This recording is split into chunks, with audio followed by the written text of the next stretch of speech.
Covid થી આપણા દેશના સ્ટોક માર્કેટમાં વન વે તેજી ચાલી રહી હતી. Small cap, mid cap, flexi cap બધા મ્યુચ્યુઅલ ફંડ 10%, 15%, 20%, 25%, 40% આવા ક્રેઝી રિટર્ન્સ આપી રહ્યા હતા. પણ એના પછી એકદમ જ વાગી ગઈ બ્રેક. છેલ્લા 6 મહિના કે છેલ્લા 1 વર્ષના રિટર્ન્સ જોઈશું તો ઘણા બધા એવા મ્યુચ્યુઅલ ફંડ છે જે મ્યુચ્યુઅલ ફંડે નેગેટિવ રિટર્ન્સ આપ્યા હોય. એનો મતલબ એ છે કે આપણે પૈસા જે ઇન્વેસ્ટ કર્યા છે, આપણે એસઆઈપી કરી છે, એ એસઆઈપી ના રોકાણની કિંમત કરતા પણ અત્યારે એની વેલ્યુ ઓછી થઈ ગઈ છે. તો સૌથી મોટો સવાલ એ છે કે શું આપણે એસઆઈપી રોકી દેવી જોઈએ? સાચું કહું, એસઆઈપી રોકવી એ બહુ જ મોટી ભૂલ થઈ જશે અને એ કેમ ના કરવી જોઈએ એ હું તમને આ વિડીયોમાં સમજાવીશ.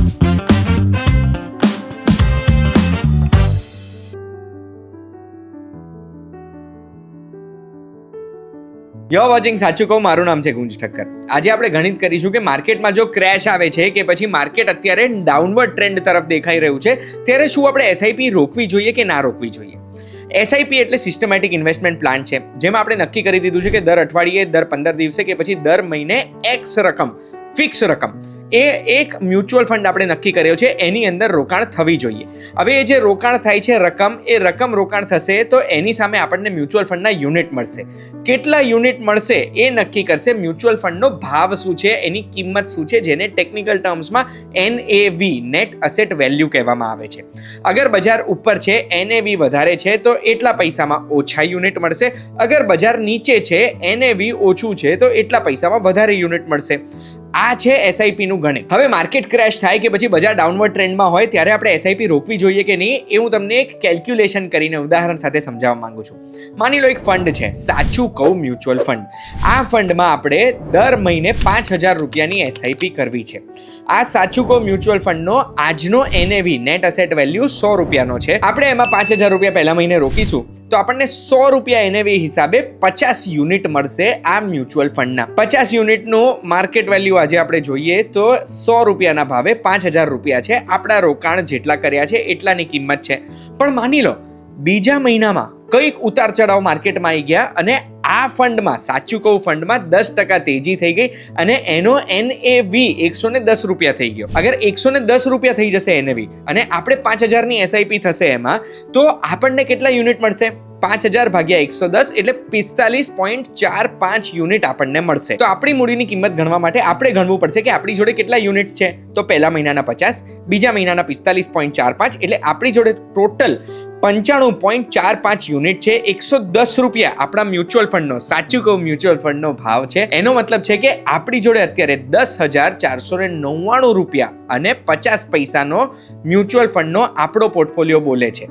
એનો મતલબ એ છે કે આપણે રોક્યા હતા 10,000 પણ 499.5 આટલો આપણો નફો બોલે છે. પણ માની લો જેવું બધાને થાય છે એવું આપણી જોડે બી થયું કે જેવો આપણો પોર્ટફોલિયો ગ્રીન થાય એવું તરત ક્યાંક યુદ્ધ ફાટી નીકળે છે અને યુદ્ધ ફાટી ગયું એટલે બજાર તરત જ ક્રેશ થઈ ગયો. એટલે સાચું કહું મ્યુચ્યુઅલ ફંડનો જે NAV 110 રૂપિયા હતો એ આ ક્રેશના લીધે આજે કદાચ 90 રૂપિયા થઈ ગયો. તો 90 રૂપિયા NAVમાં પણ આપણે તો રોકાણ કરીશું, એસઆઈપી કરીશું 5,000 રૂપિયાની. તો એની સામે આપણને કેટલા યુનિટ્સ મળશે? તો 5,000 ભાગ્યા 90 એટલે આપણને મળશે 55.55 યુનિટ. એનો મતલબ છે કે આપણી જોડે જે 95.45 યુનિટ હતા એમાં આ 55.55 એડ થશે અને આપણી જોડે ટોટલ યુનિટ્સ થઈ જશે 151. આજનો ભાવ છે 90 રૂપિયા એટલે આપણી ટોટલ મૂડી થઈ ગઈ છે અત્યારે 13,590 રૂપિયાની. એનો મતલબ એ છે કે આપણે 5,000 કરીને 15,000 રૂપિયાનું રોકાણ કર્યું છે, બટ એની સામે આપણે 1,410 રૂપિયાના લોસ ઉપર આજે બેઠા છે. તો શું આપણે આ ત્રીજા મહિને એસઆઈપી નથી કરવાની? ઉભા રહો, એના માટે આપણે ચોથો મહિનો પહેલા કરીએ. ચોથા મહિને યુદ્ધ રોકાઈ ગયું છે, બજાર બધું ઓકે છે, પાછો આપણું NAV 110 રૂપિયા આવી ગયું છે, પાછા આપણે 5,000 ની એસઆઈપી થઈ એટલે આપણી જોડે બીજા 45.45 યુનિટ આવ્યા છે. આ 45.45 યુનિટ આપણી પાસે આવશે એટલે આપણી જોડે 196.45 યુનિટ થઈ જશે અને આપણી ટોટલ મૂડી કેટલી થશે? તો 110 રૂપિયાના NAV પ્રમાણે આપણી ટોટલ મૂડી થઈ જશે 21,609 રૂપિયા એટલે 1,609 રૂપિયા આપણો નફો બોલી રહ્યો છે 4 મહિનાની અંદર. પણ માની લો બજારમાં જ્યારે ક્રેશ આવ્યું હતું ત્યારે આપણે 5,000 રૂપિયાનું રોકાણ ના કર્યું હોત તો શું થાત?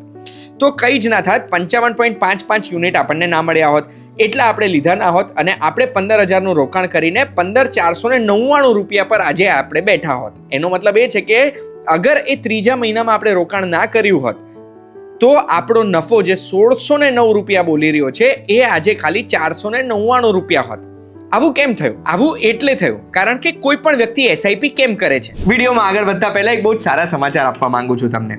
ઘણા બધા વર્ષોથી ઘણી બધી વિડીયોઝ બનાવી છે, પણ મને અત્યાર સુધી લોકો પૂછતા હતા કે પોડકાસ્ટની શરૂઆત હું કેમ નથી કરતો, લોકોની સાથે વાતો કરું છું તો લોકો તો ખુલીને મારી જોડે વાત કરે જ છે. બસ એ જ રિક્વેસ્ટને માન આપીને તમારા માટે ચેટ મસાલા પોડકાસ્ટ આ નવી ચેનલ શરૂ કરી છે, જેની લિંક ડિસ્ક્રિપ્શનમાં છે. મારી તમને રિક્વેસ્ટ છે કે એ લિંક ઉપર ક્લિક કરીને ચેટ મસાલા પોડકાસ્ટને સબસ્ક્રાઇબ કરજો. વિડીયોઝ ઘણા બધા મૂકી દીધા છે, કામના વિડીયોઝ છે, જોજો. અને હવે આપણે વિડીયોમાં ફરી પાછા જઈએ. એસઆઈપી આપણે એટલે કરીએ છીએ કારણ કે આપણને માર્કેટ ટાઈમ કરવાની નથી ખબર પડતી. આપણે કોઈ એક્સપર્ટ નથી, 10 સ્ક્રીનોની સામે આપણે બેઠા નથી, એટલે આપણને નથી ખબર કોઈ પણ શેર ક્યારે પડશે, ક્યારે વધશે, અને એટલે આપણને ટાઈમિંગ નથી કરવું. આપણે અગર નિફ્ટી 50 નો ચાર્ટ જોઈશું તો ભલે કેટલો બી મોટો કડાકો ભડાકો થયો હોય, ક્રેશ આવ્યું હોય, પણ જ્યારે આપણે ઝૂમ આઉટ કરીશું તો આપણને દેખાશે કે માર્કેટ તો ઉપર જ જઈ રહ્યું છે. એટલે ભલે આપણે બજાર ઊંચું હોય ત્યારે બી 5000 રોક્યા હોય, પણ બજાર જ્યારે પડે છે ને ત્યારે બી આપણે જો આપણું એસઆઈપી ચાલુ રાખીએ છીએ તો આપણને વધારે યુનિટ્સ મળે છે, અને એ યુનિટ્સ આપણને ફાયદો કરાવી શકે છે. એસઆઈપીનો ફાયદો એ છે કે વોલેટિલિટીને આપણે એવરેજ આઉટ કરી શકીએ છીએ, અને રૂપી કોસ્ટ એવરેજિંગ કહેવાય. અને કે બજાર ભલે જે બી કરે, આપણે ફિક્સ ઇન્વેસ્ટમેન્ટ કરેલું છે, એટલે આપણા પૈસા આપણે પ્રોપર એવરેજ કરેલા છે, અને બજારનું જે એવરેજ રિટર્ન છે ઇન ધ લોંગ ટર્મ એ આપણને મળે. એસઆઈપી કે મ્યુચ્યુઅલ ફંડ કે સ્ટોક માર્કેટ ક્યાંય પણ એક્સપર્ટ્સ આપણને કહે છે કે 6 મહિના, 12 મહિના, 1 વર્ષ, 2 વર્ષ માટે ઇન્વેસ્ટ ના કરાય. કોઈ પણ સાયકલ જોવા માટે 5 વર્ષ આપણે ઇન્વેસ્ટેડ રહેવું પડે તો જ આપણને રિટર્ન મળે છે. એક્સપર્ટ્સ તો એવું પણ માને છે કે જ્યારે બજાર પડે ને ત્યારે એસઆઈપી વધારી દેવી જોઈએ, કારણ કે વધારે એસઆઈપી કરીશું તો વધારે યુનિટ્સ આપણને મળશે. બટ મારું એવું માનવું છે કે એક રિસ્કી વસ્તુ છે, એ રિસ્કમાં આપણે ના પડવું જોઈએ.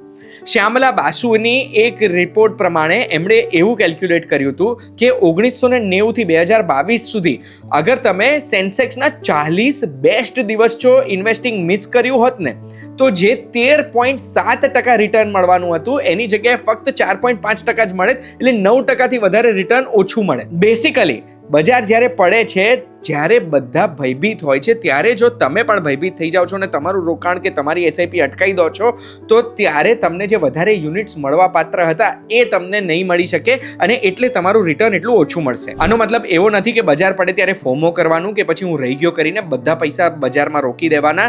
આપણે જે ગણિત કરીને એસઆઈપી શરૂ કરી હતી, જે ફાઇનાન્શિયલ એડવાઇઝરની એડવાઇસ લઈને આપણે એસઆઈપી શરૂ કરી હતી, એ ગણિત બસ આપણે કન્ટિન્યુ રાખવાનું છે, અને જે ફંડ સિલેક્ટ કરેલો છે એમાં ઇન્વેસ્ટમેન્ટ ચાલુ રાખવાનું છે. બેસ્ટ મ્યુચ્યુઅલ ફંડ કયો એ મને તમે કમેન્ટમાં ના પૂછતા. હું એક ફાઇનાન્શિયલ એડવાઇઝર નથી, પણ મને એક વસ્તુ ખબર પડે છે કે ગણિત કઈ રીતે કરાય, અને એ ગણિત આ વિડીયોમાં મેં તમને સમજાવ્યું છે. આ ગણિત જો તમે સમજી ગયા હોય અને આવા વિડીયોઝ જો તમને જોવા ગમે છે તો સાચું કહું ની આ ચેનલને સબસ્ક્રાઇબ કર્યા વગર ના જતા.